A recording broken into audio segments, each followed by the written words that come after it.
आवाज आ रही है मेरी? तो बीसीके में चैप्टर नंबर 4 हमने स्टार्ट किया था, यहां से अपनी समझने की कोशिश करना। This was government policies for business growth. Business growth के लिए गवर्नमेंट पॉलिसीज का कितना बड़ा रोल है। एक चार्टर्ड अकाउंटेंट की नीड जिसके बारे में बात कर रहा था, इसकी नीड क्या होती है कि हमें ऑडिट करना होता है तो हमें सामने के वाले के बिजनेस की अंडरस्टैंडिंग होनी चाहिए, वरना ऑडिट्स फेल हो जाएंगे। दूसरा, बहुत सारे बिजनेसमैन खुद भी चार्टर्ड अकाउंटेंट्स की या तो सलाहें लेते हैं या खुद चार्टर्ड अकाउंटेंट भी होते हैं। कोई भी बिजनेस अगर ग्रो करना चाहता है तो उसमें फाइनेंस का रोल है या नहीं है? फाइनेंस के, अगर फाइनेंस ना हो तो नहीं चल सकता। अभी हमने क्लासेस स्टार्ट करी हुई है आईआईटी की, रेजोनेंस मुरादाबाद में क्लासेस स्टार्ट हुई हैं, आईआईटी के बच्चे वहां पढ़ते हैं। आपको लगता है मेरा वहां कोई रोल होगा? अगर मैं वहां जाके कुछ पढ़ाने बैठ जाऊं तो एडमिशन्स का कुछ नहीं होगा, थोड़ा खत्म हो जाएंगे। बट वहां पर फिर भी मैं हूं और मेरा रोल वहां पे एक बड़ा सिग्निफिकेंट रोल है। क्या रोल होगा? फाइनेंस मैनेज हो रहा है।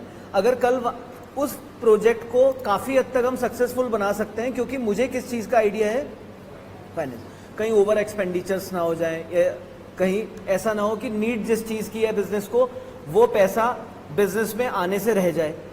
तो कुल मिला के हमें कुल मिला के जो चाहिए होता है एक बिजनेस को, क्या बात है मैम, अब रहने दीजिए। तो हमें कुल मिलाकर एक बिजनेस में सबसे इंपॉर्टेंट बात होती है कि अगर उस बिजनेस को चलाना है तो उसकी नॉलेज होना। और यूजुअली आईआईटीएंस पीछे बैठते हैं, एमबीएस लीड करते हैं, बट फाइनेंस जो सबसे इंपॉर्टेंट पार्ट होता है वो कौन मैनेज करता है? आप सारे लोग। मैं पूरी उम्मीद करता हूं आप सारे लोग 4 साल बाद चार्टर्ड अकाउंटेंट ही होंगे। तो कई सारे बिजनेसमैन आपको रिक्वायर्ड करेंगे कि भाई आप हमें बताइए। अब इन बिजनेस को चलाने के लिए एक सबसे इंपॉर्टेंट बात होती है कि कोई भी बिजनेस चलाने के लिए, मैंने आपको बताया था किस चीज की जरूरत होती है, किस चीज की अंडरस्टैंडिंग की जरूरत होती है? Government policies. इस पे हमने लेक्चर नंबर 1 दे दिया था, आपको रिकॉर्डिंग मिल जाएगा वो। गवर्नमेंट पॉलिसीज, जैसे मैंने एक एग्जांपल दिया था कि बांग्लादेश में किस चीज का प्रैक्टिस है कि सेकंड हैंड कार्स वहां बेची जा सकती है, इंपोर्टेड कार्स बेची जा सकती हैं। और इंडिया में आप इंपोर्ट ही नहीं कर सकते कार। इंपोर्ट केवल किस लिए कर सकते हैं? अपने पर्सनल यूज के लिए, बट आप एज ए बिजनेस कोई कार इंपोर्ट नहीं कर सकते। अब टोयोटा है, एक कंपनी है, इस कंपनी को बांग्लादेश में वर्किंग करनी है। पहले बताइए, बांग्लादेश में अपने आउटलेट्स खोल के अपनी विदेश में जहां पे भी यूएस में इनकी कार बन रही है वहां से बांग्लादेश भेज देंगे, बेच लेंगे या नहीं बेच लेंगे? बांग्लादेश गवर्नमेंट की पॉलिसीज क्या है? आप लोग यहां पर सेकंड हैंड कार्स को सेल कर सकते हैं। तो मुझे बताइए, टोयोटा बांग्लादेश में काम कर लेगी या नहीं कर लेगी? टोयोटा बांग्लादेश में काम कर लेगी। इंडिया की पॉलिसीज नहीं है। इंडिया में कोई भी जना अगर उसे कार बेचनी है तो इंडिया में ही मैन्युफैक्चरिंग करनी पड़ेगी, प्लस इंडिया में क्या करना पड़ेगा? आइदर ज्वाइंट वेंचर और wholly owned subsidiary. Joint venture का मतलब आप किसी इंडियन ऑर्गेनाइजेशन के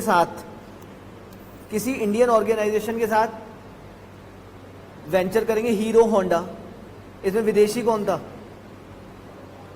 होंडा। और इंडियन कंपनी कौन सी थी? हीरो। ज्वाइंट वेंचर करा। अब ये लोग क्या करेंगे? इंडिया में मैन्युफैक्चरिंग करेंगे और इंडिया में सेल करेंगे। होली ओन सब्सिडरी का मतलब क्या होता है कि आप एक कंपनी बनाएंगे इंडिया में, उसके 100% शेयर विदेशी कंपनी ले लेगी, कंपनी इंडिया की होगी, मैन्युफैक्चरिंग कहां पर करेगी ये कंपनी? इंडिया में। तो ये इंडियन गवर्नमेंट की पॉलिसी है। ये आपके एग्जाम्पल है इसलिए बता रहा हूं, ये थोड़ा सा रिवीजन करा रहा हूं मैं। ये इंडियन गवर्नमेंट की पॉलिसी है। अब टोयोटा, यूएस का ब्रांड है टोयोटा, कार बनाती है, बांग्लादेश में बेचना है तो क्या करेगा? क्या बांग्लादेश में मैन्युफैक्चरिंग प्लांट लगाएगा या सीधे सीधे बांग्लादेश को अपनी बनी हुई कारें बेच देगा? कार बेच देगा। इंडिया में भी यूएस से बनी हुई कार बेचेगा या इंडिया में इसे किसी कंपनी के साथ ज्वाइंट वेंचर करना पड़ेगा, प्लस यहां पे मैन्युफैक्चरिंग यूनिट्स लगाने पड़ेंगे? तो कुल मिला के क्या टोयोटा अपनी इस पॉलिसी से कि साहब मैं विदेश में बनी कंपनी अपनी कारों को यहां पर बेचूंगा, क्या टोयोटा इस पॉलिसी से इंडिया में काम कर सकता था, या इंडिया गवर्नमेंट की पॉलिसी अंडरस्टैंड करके बिजनेस को ग्रो कर सकता था? तो जो भी जना बिजनेस करेगा उसे अल्टीमेटली किस चीज की अंडरस्टैंडिंग बनानी पड़ेगी? सबसे पहले गवर्नमेंट की पॉलिसीज की, तब उसका बिजनेस ग्रो होगा। Is it clear? अब बीइंग चार्टेड अकाउंटेंट, जब किसी बिजनेसमैन का आप लोगों का काम चलते हुए बिजनेस में एंटर होना होता है, या कई बार आपको बिजनेस सेटअप भी कराने होंगे? मेरे बहुत सारे अभी अब मत आइए, अब इस समय रहने दीजिए। मेरे बहुत सारे ऐसे क्लाइंट्स हैं जो अपने ट्रेडिशनल बिजनेस में तो हैं, बट वो नया बिजनेस भी सेटअप करना चाहते हैं, तो हमारे पास आते हैं बोलते हैं गौरव सर मैं नया बिजनेस सेटअप करना चाहता हूं, आपकी क्या राय है? तो राय के समय हमें क्या चीज और अंडरस्टैंड करनी पड़ती है? गवर्नमेंट की पॉलिसीज क्या है, टैक्सेशन पॉलिसीज क्या है, रॉ मटेरियल जो उसे इंपोर्ट करना पड़ेगा उससे रिलेटेड पॉलिसीज क्या है, वो कैसे मार्केटिंग करेगा उससे रिलेटेड पॉलिसीज क्या है, कंपटीशन से रिलेटेड पॉलिसीज क्या है। अगर इन पॉलिसीज को मैं अवॉइड करके उसका बिजनेस स्टार्ट करवा दूंगा, चलेगा या नहीं चलेगा?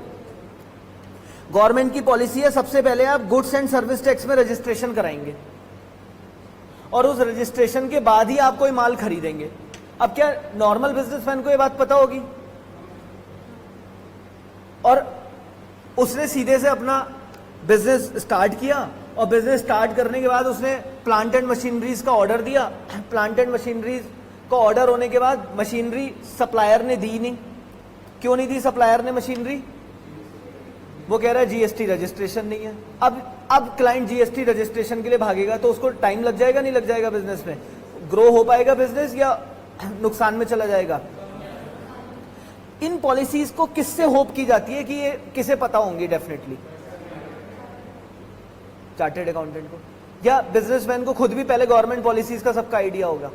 तो वो आप लोग हो जिसको ये होप किया जाता है कि आप लोगों को सारा का सारा आइडिया होगा, और आप लोगों को ये रेलिवेंस आज ही समझना पड़ेगा कि यार जब भी कोई नया बिजनेस बने, जब भी कोई पुराना बिजनेस चल रहा हो, हमें टाइम टू टाइम गवर्नमेंट की जो पॉलिसीज आ रही है उनसे रिलेटेड अपडेटेड होना पड़ेगा। Have you heard about crypto currencies? सुना है? बिटकॉइन सबने सुना है। पैसे कमाए किसी ने बिटकॉइन में? गवाए? अच्छा, मतलब डील ही नहीं किया। ओके, मैंने कहा कभी कोई एकदम नीचे आंखें, मैंने कहा कमाए तो नीचे आंखें कर ली ना कुछ बच्चों ने, तो मुझे लगा गवाए हैं। गवाए भी नहीं है, कमाए भी नहीं है। बढ़िया है, you are a lucky person कि आप इन चीजों में इन्वॉल्व नहीं है। लेकिन क्रिप्टो करेंसी बिटकॉइन वगैरह, इन करेंसीज में लोग बहुत सारा डील कर रहे हैं, इंडिया में कमा भी रहे हैं गवा भी रहे हैं। इसके ऊपर गवर्नमेंट एक बिल ला रही है। बिल समझते हैं? बिल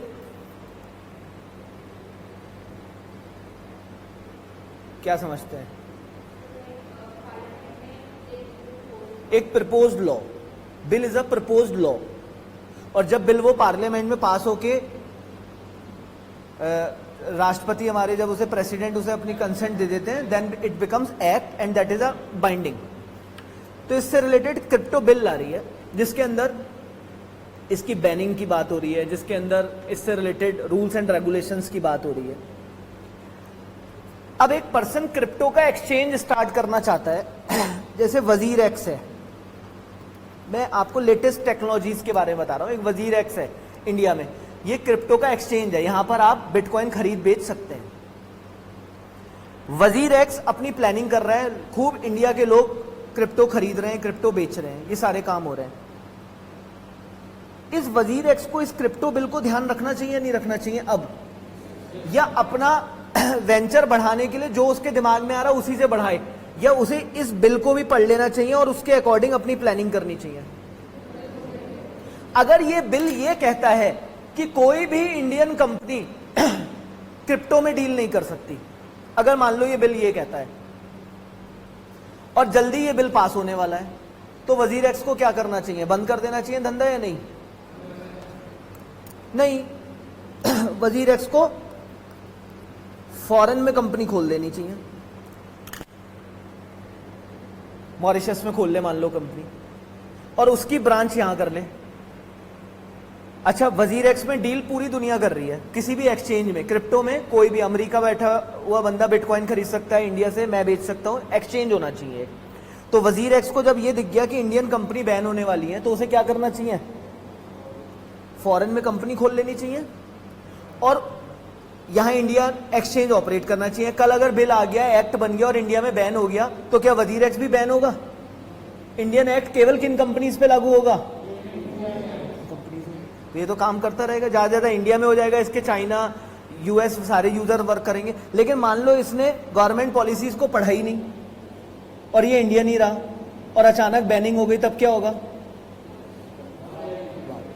इसको कौन बताएगा ये कि क्रिप्टो बिल आ रहा है, ऐसे हो रहा है, एक विदेश में कंपनी बना लेते हैं, सारी चीजें कौन बताएगा?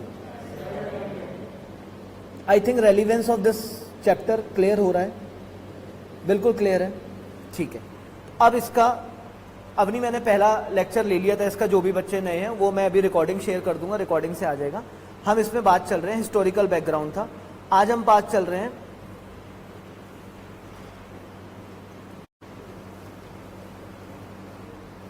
मैंने जो पॉलिसीज के बारे में बात बताई थी, इस चैप्टर में जो हमने पॉलिसीज के बारे में बात बताई थी, हमने कहा था 2 फेजेस थे 1990 तक,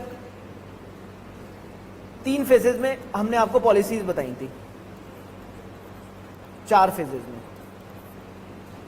एंशियंट टाइम में क्या होता था, जो किंग थे, एम्परर्स थे, वो पॉलिसीज कैसे बनाते थे। सेकंड हमने बताया था ब्रिटिशर्स ने पॉलिसीज, गवर्नमेंट ने क्या क्या बनाई। तीसरा, ब्रिटिशर्स चले गए, इसको मिड 50s बोला गया। इस समय इंडिया के पास क्या रिसोर्स बहुत सारे थे या रिसोर्स लुट चुके थे सारे, सब खत्म हो गए थे। तो इंडिया को इस समय अपने आप को ग्रो करने के लिए पॉलिसीज बनानी पड़ी। वो पॉलिसीज में उन्होंने इंडस्ट्रियलाइजेशन को बहुत फोकस किया, बट इंडस्ट्रियलाइजेशन कौन कर सकता है? जिसके पास पैसा हो। क्या? तो ज्यादातर एंटरप्राइजेस किसके पास रहे? गवर्नमेंट के पास। और फिर एक पॉलिसी आई, वो पॉलिसी कौन लाए थे? एमएमएस, मैंने बताया था, मनमोहन सिंह, 1991। 4 पार्ट में इस चैप्टर में पॉलिसीज डिफाइंड है। इसमें कुछ किंग के बारे में कुछ बताया गया कि अशोक कौन सी पॉलिसीज लाए थे। अशोक की पॉलिसीज कौन सी थी? Peace and harmony. Tax stringent करने की पॉलिसी किसकी थी? अलाउद्दीन खिलजी की, जो टैक्सेशन के ऊपर काफी वर्किंग कर रहा था। अकबर की पॉलिसीज लैंड रिफॉर्म्स लाए थे, ऐसे करके यहां डिफाइंड है। ब्रिटिशर्स की पॉलिसीज थी जमींदारी। जमींदारी में क्या था, मैं ओवरव्यू दे रहा हूं, हो सकता है आज सिर्फ ओवरव्यू में चला जाए, कल हम डिटेल्ड कर लेंगे। ब्रिटिशर्स की पॉलिसीज क्या थी? ब्रिटिशर्स चाहते थे कि इंडिया गरीब बने, तो उन्होंने क्या किया था, लैंडलॉर्ड किसी को बनाया था, खेती किसी से करा रहे थे। सपोज मैं लैंडलॉर्ड हूं, खेती आप लोग कर रहे हैं, तो आपको मुझे लगान देना होता था। लगान मूवी मैंने उस दिन डिस्कस भी किया था, 3 गुना लगान, और वो मैच जो खेला था लगान मूवी में, वो लगान माफ कराने के लिए खेला था। तो लगान क्या होता था कि लैंड रेवेन्यू दिया जाता था। आप खेती करेंगे, इस बात का रेंट मुझे देंगे। आप जानते हैं वो रेंट कितना होता था? जैसे अगर आप 100 रुपीज का कल्टीवेशन करते थे, तो उसमें आपको कितना मिलेगा? 20, 80, ठीक है, 80 मेरा, 20 तुम्हारा। तुम्हारे घर का खर्चा कितना है ये पूछा जाता था, बोले 5 रुपए, तो बोले 5 रुपए रख लो बस। सारा पैसा किसके पास आ जाता था? और इस पॉलिसी में क्या होता था, किसान इतना गरीब हो जाता था कि वो सिर्फ अपने घर के खर्चे चलाता था। अब अगर उसे अपने बच्चे को पढ़ाना है तो एक्स्ट्रा पैसा चाहिए, वो पैसा वो किससे लेता? क्या उसके पास होगा? किसान के पास। तो पैसा किससे लेता था? लैंडलॉर्ड। फिर लैंडलॉर्ड उस पर हाई इंटरेस्ट चार्ज करता था, तो कुल मिला के किसान बहुत गरीब रह जाते थे।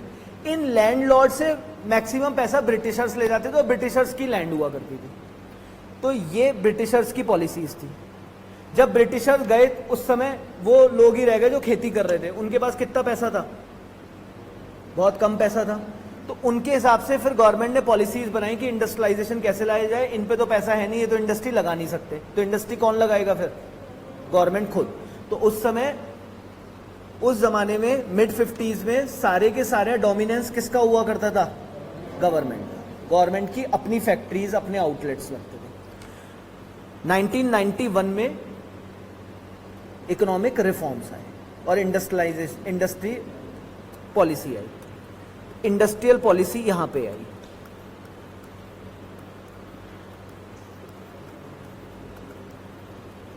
और इस पॉलिसी में एक मेजर बात हुई, दैट इज LPG।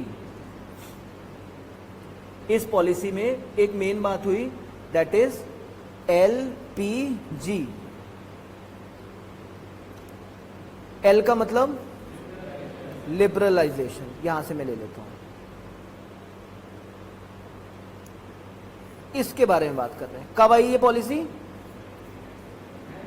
कौन लेके आया, मनमोहन, MMS लिखे मत आना, ये तो शॉर्ट में बता रहा हूं, मनमोहन सिंह, दी then finance minister.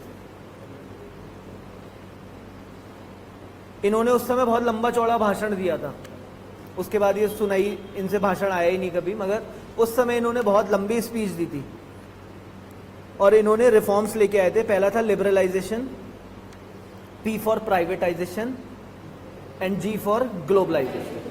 What do you understand by liberalization? हाँ, लिबरल हो जाना। जैसे आप कहें गौरव सर बहुत लिबरल हैं, तो मैं लिबरल तब माना जाऊंगा जब कोई स्ट्रिक्ट पॉलिसी हटाऊं। आप मुझे ऐसे ही देखें, कोई स्ट्रिक्टनेस हमने करी नहीं तो लिबरल की बात ही नहीं आएगी। कोई चीज स्ट्रिक्ट पॉलिसीज थी और मैंने उन पॉलिसीज को हटा दिया तो मैं कहलाऊंगा लिबरल।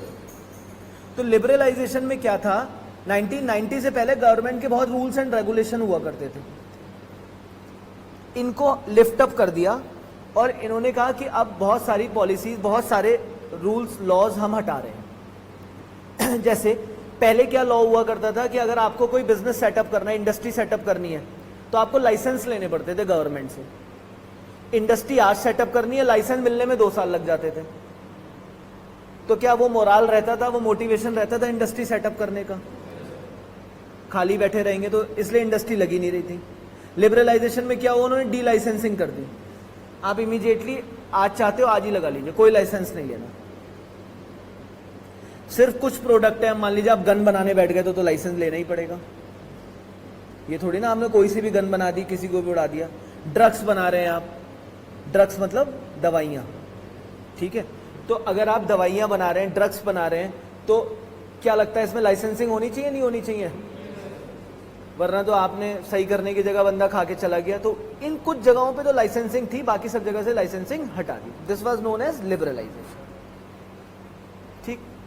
प्राइवेटाइजेशन, थोड़ा थोड़ा बेसिक समझिए, इसका क्या मतलब होता है प्राइवेटाइजेशन का, फिर मैं क्वेश्चंस कराऊंगा।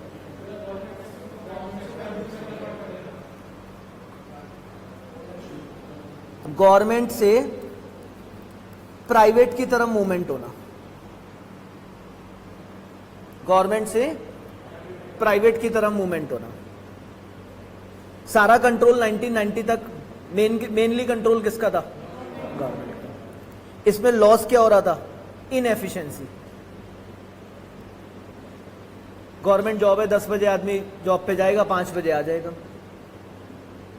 अच्छा, अगर आप बहुत एफिशिएंट हैं, आप गवर्नमेंट एम्प्लॉइज हैं, ये वाले जो लेन है बहुत एफिशिएंट है, बहुत मेहनत कर रही है, आप नहीं कर रहे हैं, इनकी सैलरी ज्यादा होगी कम होगी? आप सब लोग एक ही कैटर पे एम्प्लॉयड हुए, आपके अंदर देश भावना आ गई, आपने कहा हम बहुत मेहनत करेंगे, हम आपकी टीम बन गई। ये लोग अपना वही 10 बजे आते हैं, 5 बजे चले जाते हैं। आप लोगों के अंदर ये हुआ, नहीं हम इस ऑर्गेनाइजेशन के लिए खूब काम करेंगे। आप 4-4 घंटे एक्स्ट्रा काम कर रहे हैं, बताइए आपको सैलरी एक्स्ट्रा? और ये आदित्य 2-2 दिन छुट्टी कर जाते हैं, इसे निकाल देगी गवर्नमेंट या नहीं निकाल देगी? 100% सिक्योर्ड, कोई इंसेंटिव नहीं मिलना आपको। आप 1-2 साल अपने अंदर ये मेहनत करेंगे 1-2 साल, देश भावना रखेंगे अपने अंदर, उसके बाद जब आपको कुछ नहीं मिलेगा तो क्या करेंगे, मोटिवेट होंगे या आप भी डीमोटिवेट हो जाएंगे। तो यहाँ पे गवर्नमेंट सेक्टर में इनएफिशिएंसीज थी। अच्छा, प्राइवेट में जो एफिशिएंटली काम करेगा उसे क्या होगा, बोनस मिलेगा, रिवॉर्ड्स मिलेंगे। एफिशिएंसी से ज्यादा काम होगा, नहीं होगा। प्रोडक्टिविटी कहाँ ज्यादा हाई होगी, प्रोडक्टिविटी समझते हैं, 1 घंटे में 10 यूनिट बनाते हैं, ये आपकी प्रोडक्टिविटी है, 1 घंटे में 15 यूनिट बनाते हैं, ये इनकी प्रोडक्टिविटी है, यानी output per hour per day. तो प्रोडक्टिविटी हाई किस में होगी, प्राइवेट।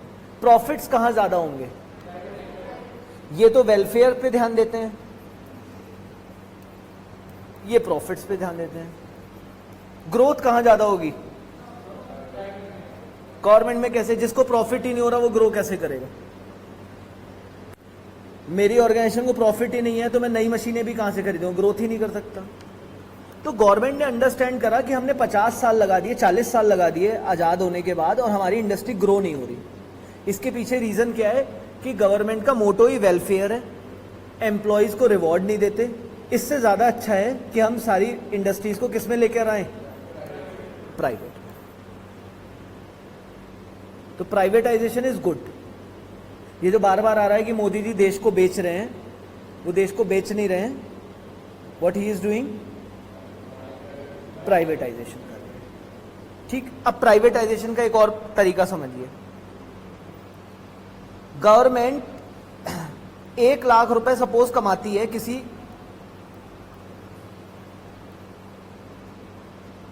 1 लाख रुपए पर डे कमाती है सपोज, या पर एनम कमाती है किसी भी इंडस्ट्री से। 1 लाख की जगह 100 करोड़ देता हूं, 100 करोड़ रुपए कमाती है। जरा समझिएगा, तब आपको समझ में आएगा प्राइवेटाइजेशन का कौन। ये प्रॉफिट है। गवर्नमेंट अपने प्रॉफिट एंटरप्राइजेस को बेचना चाहेगी या नहीं। 100 करोड़ रुपए आते हैं, या लॉस मेकिंग एंटरप्राइजेस को बेचेगी। अच्छा आदित्य भैया, मैं लॉस मेकिंग को बेचूंगा, तुम लॉस मेकिंग को खरीदोगे? मैं तो बेचूंगा। खरीदने वाले कौन होंगे, खरीदने वाले किस कब आएंगे, ज्यादा से ज्यादा। अब प्रॉफिट मेकिंग को बेचने का लॉजिक समझो। मैं 100 करोड़ कमाता था, मैं गवर्नमेंट हूं, 100 करोड़ का प्रॉफिट हो रहा था। मैंने कहा 10,000 करोड़ में हम इस कंपनी को बेच देंगे प्राइवेट लोगों को। प्राइवेट वाला क्या करेगा, सपोज खरीद लेता है 10,000 करोड़ में। अब प्राइवेट वाला भी 10,000 कमाएगा या ज्यादा कमाएगा। देखिए, गवर्नमेंट 100 करोड़ कमा रही थी, आप लोगों ने खरीद लिया 10,000 करोड़ में, प्रॉफिट मोटिव है, प्रॉफिट जनरेटिंग यूनिट है। आप भी 100 करोड़ कमाएंगे, आप ज्यादा कमाएंगे। मैं कम क्यों कमा पा रहा था, मैं हाई सेल प्राइस नहीं रख सकता था। आप कितना कमाएंगे इससे, लगभग 500 तो कमाएंगे ही कमाएंगे, इतना रेशो रहता है। आप कमाएंगे 500 करोड़। अब मुझे क्या फायदा हुआ, जब आप 500 कमाएंगे तो उसका 30% आप मुझे टैक्स देंगे। मैं कौन हूं, मेरे पास कितने आ गए, पहले कितने आ रहे थे मेहनत करके, 100 करोड़। Try to understand. जो ये बात होती है ना, मोदी जी ने प्रॉफिट वाले वेंचर भी बेच दिए। अब समझने की कोशिश करिए, बात मोदी, योगी या किसी की भी नहीं चल रही है, बात है पॉलिसीज की। गवर्नमेंट ने, earlier government was getting 100 crore, मेहनत भी कर रही थी। अभी अंबानी चलाएगा, कितने कमाएगा, 500 करोड़। 30% किसको दे देगा, गवर्नमेंट इज गेटिंग 150 करोड़। इसके अलावा गवर्नमेंट ने ये ले लिया 10,000 करोड़ अलग, इससे गवर्नमेंट ने रोड डेवलप कर दी और टोल अलग वसूलना शुरू कर दिया। तो इकोनॉमी की ग्रोथ प्राइवेटाइजेशन से ज्यादा होगी या अपने पास रखने से ज्यादा होगी। गवर्नमेंट इस 10,000 करोड़ को फिर डेवलपमेंट पे लगाएगी, वहां से अलग वसूलेगी। अब लोग चीखते हैं प्रॉफिट जनरेटिंग चीज को बेच दिया। अब कैसे समझाओ, उससे और ज्यादा मुनाफा तो आप वैसे कमाओगे। भाई मैं गवर्नमेंट हूं, मैं आपसे ज्यादा नहीं ले सकता, मुकेश अंबानी ले जाएगा। और जब मुकेश अंबानी 500 करोड़ लेके जाएगा तो 150 मुझे दे जाएगा। वो मैं 150 आपके वेलफेयर पे लगा दूंगा, रोड बना के, फिर आप मुझे टोल दे दोगे,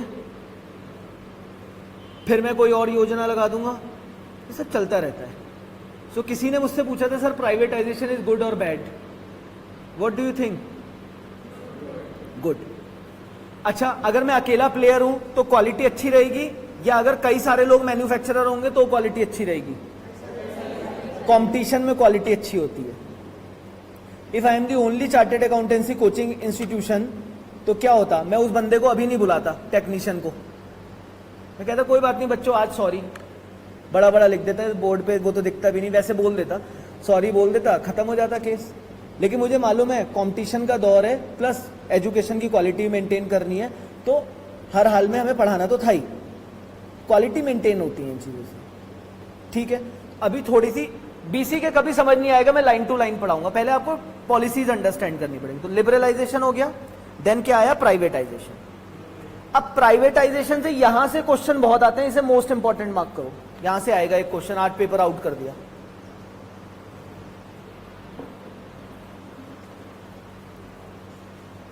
पहचाना नहीं मैं, सीए फाउंडेशन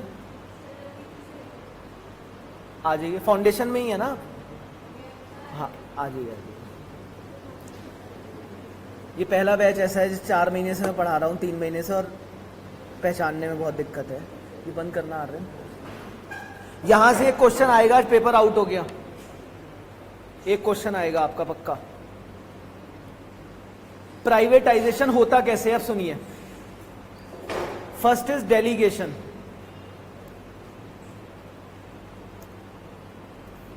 मैं गवर्नमेंट, मैंने कुछ पार्ट डेलीगेट कर दिया प्राइवेट लोगों को। जैसे मान लीजिए इलेक्ट्रिसिटी जनरेशन मैं कर रहा हूं, बिल की कलेक्शन कोई प्राइवेट कंपनी कर लेगी। कंट्रोल किसके पास रहेगा मेन इसमें?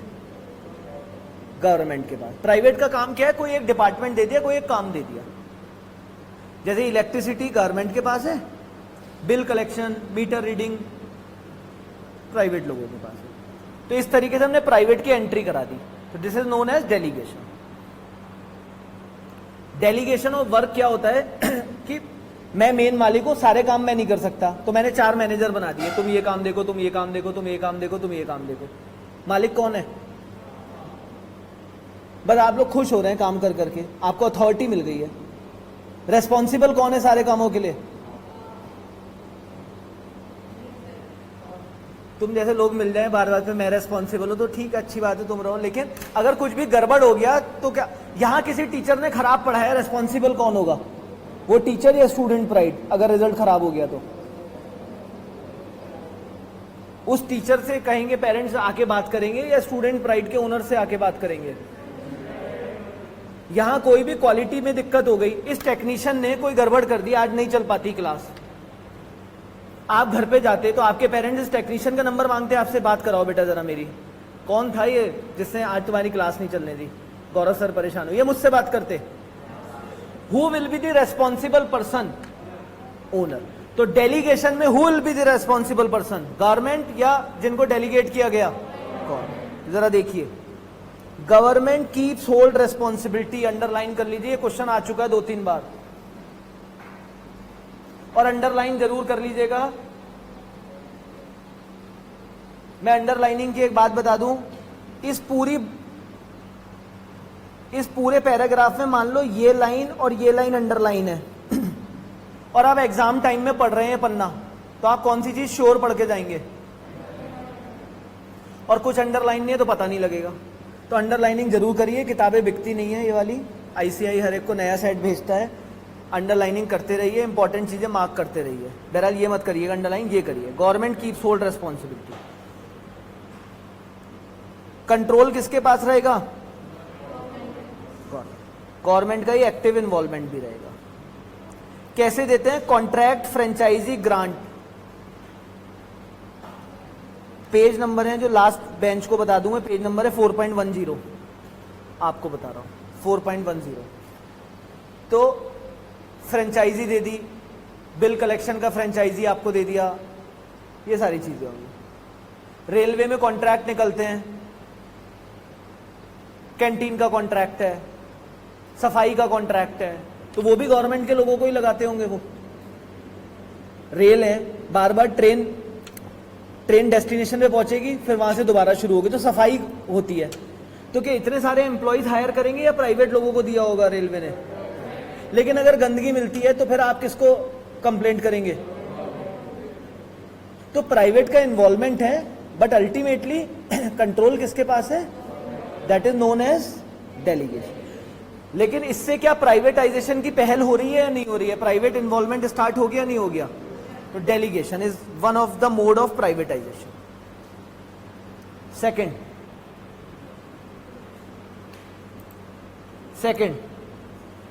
डिवेस्टमेंट। डिवेस्टमेंट क्या होता है कि जब मैं अपने मेजॉरिटी स्टेक को बेच दूं, 100% में से 60% स्टेक मैंने आपको दे दिया, आप प्राइवेट लोग हैं,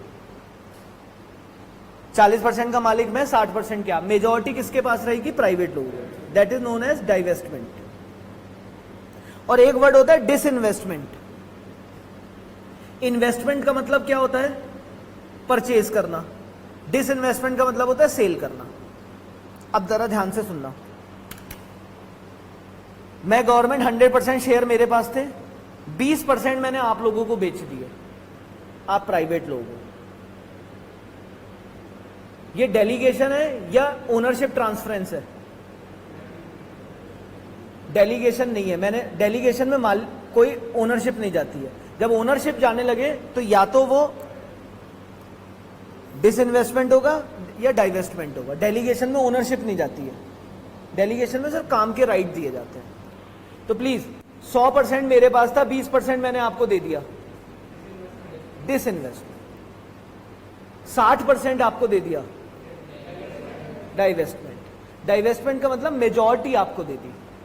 डिसइन्वेस्टमेंट का मतलब सेलिंग ऑफ शेयर किया है मैंने। अब जरा सुनिए, disinvestment is only selling of shares.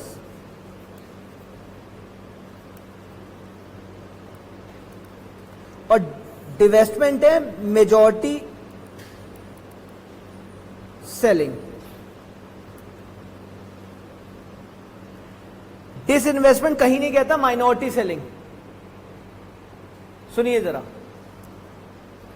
मैंने कहा 80% शेयर्स मैंने प्राइवेट को दे दिए, आप कहेंगे डाइवेस्टमेंट है, बिल्कुल सही है, मगर डाइवेस्टमेंट ऑप्शन ही नहीं है।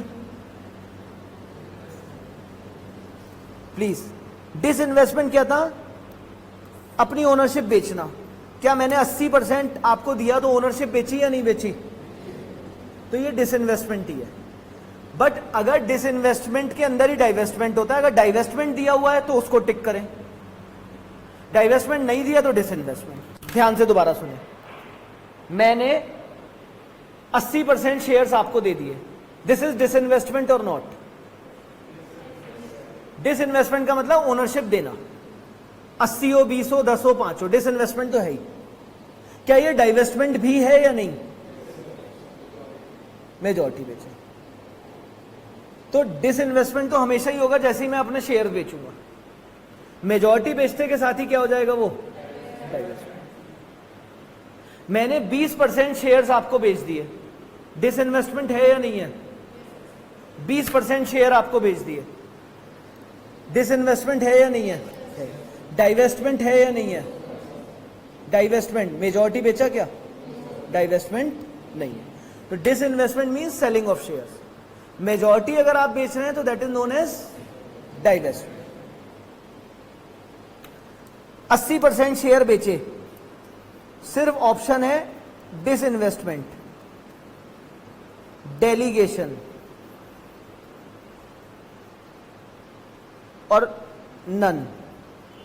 बताइए, डिसइन्वेस्टमेंट। और तीसरा ऑप्शन होता है डाइवेस्टमेंट भी। तो ज्यादा बेटर कौन सा होता? डाइवेस्टमेंट। अंतर समझ में आ रहा है? जरा देखिए, डाइवेस्टमेंट देखिए, डाइवेस्टमेंट में देखिए क्या लिखा है,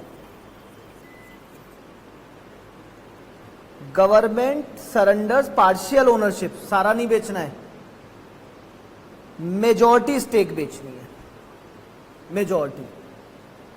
वाइल डिसइन्वेस्टमेंट में सिर्फ सेलिंग कर रहे हैं, बता नहीं रहे कितनी। तो 20 बेचो वो भी डिसइन्वेस्टमेंट है, 80 बेचो वो भी डिसइन्वेस्टमेंट है, लेकिन 80 बेचने के बाद डाइवेस्टमेंट श्योर है। तो divestment is a part of disinvestment. Displacement last, मैं गवर्नमेंट हूं, मैं अपना एक भी शेयर आपको नहीं बेचूंगा, बट मैं आपको राइट्स दे रहा हूं कि आप मेरे पैरेलल खड़े हो जाओ। जैसे बीएसएनएल था, अकेली कंपनी, गवर्नमेंट ने कहा एयरटेल वोडा तुम भी आ जाओ, तुम भी करो, और जैसे चाहें वैसे करो।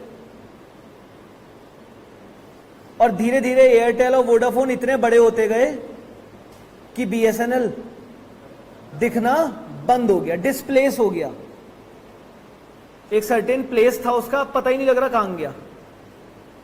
तो गवर्नमेंट ने कुछ नहीं बेचा, बट अपने पैरेलल लोगों को खड़े होने की इजाजत दे दी और उन्हें प्रमोट भी किया। This is known as displacement. अब जरा सुनिए, मैंने अपनी ऑर्गेनाइजेशन में 2 काम आप लोगों को करने के लिए दे दिए। डेलीगेशन, 20% की पत्ती आपको दे दी, 80% की पत्ती आपको दे दी। मैं कुछ नहीं दे रहा तुम्हें, अपना धंधा खुद कर लो और इतना बड़ा कर लो कि मैं दिखूं ही नहीं। समझ में आ गया? चलो एक आध क्वेश्चन बताओ और फिर आज की क्लास को एंड कर रहे हैं, लेट शुरू हुई थी। देखें तुम कुछ बता पाओगे या नहीं।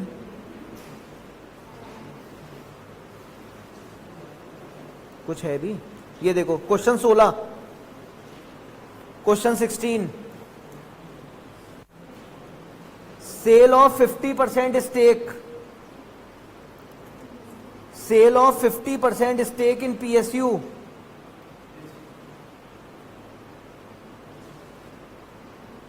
To a single private company. हमने 50% पीएसयू मतलब पब्लिक सेक्टर अंडरटेकिंग 50% स्टेक बेच दिया एक प्राइवेट कंपनी को।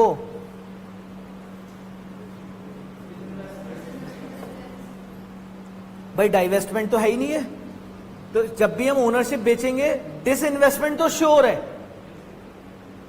मेजॉरिटी भी नहीं दी, 51 भी नहीं दिया, तो क्या होगा ये? डिसइन्वेस्टमेंट। देखो इसका आंसर 16 का, आगे आइए।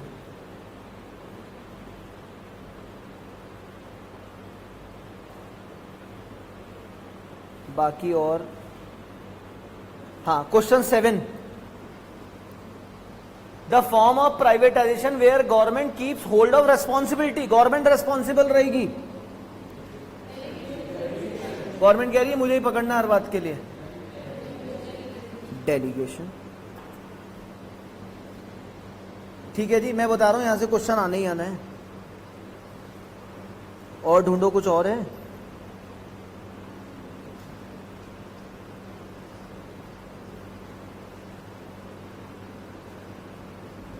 और तो कुछ दिख नहीं रहा, ये 2 ही क्वेश्चन है इसमें से।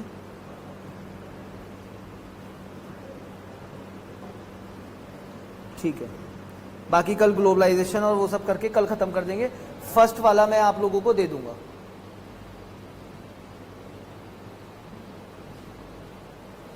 क्वेश्चन 22, प्राइवेटाइजेशन का क्या मतलब है? Transferring government ownership to private hands. क्या ये प्राइवेटाइजेशन है? गवर्नमेंट ने प्राइवेट को दे दिया। हाँ सर है। डिसइन्वेस्टमेंट कर दिया। हाँ सर ये तो है ही है। गवर्नमेंट के हाथ में जो एरियाज थे गवर्नमेंट ने कहा प्राइवेट लोग भी कर लो। इससे क्या होना है? स्टार्ट हो जाएगा डिस्प्लेसमेंट। सिर्फ मैं ही टेलीकम्युनिकेशन चला सकता था, मैं कह रहा हूं तुम लोग भी चलाओ। तो ये तीनों ही हो रहे हैं, ऑल ऑफ दी। ठीक है जी।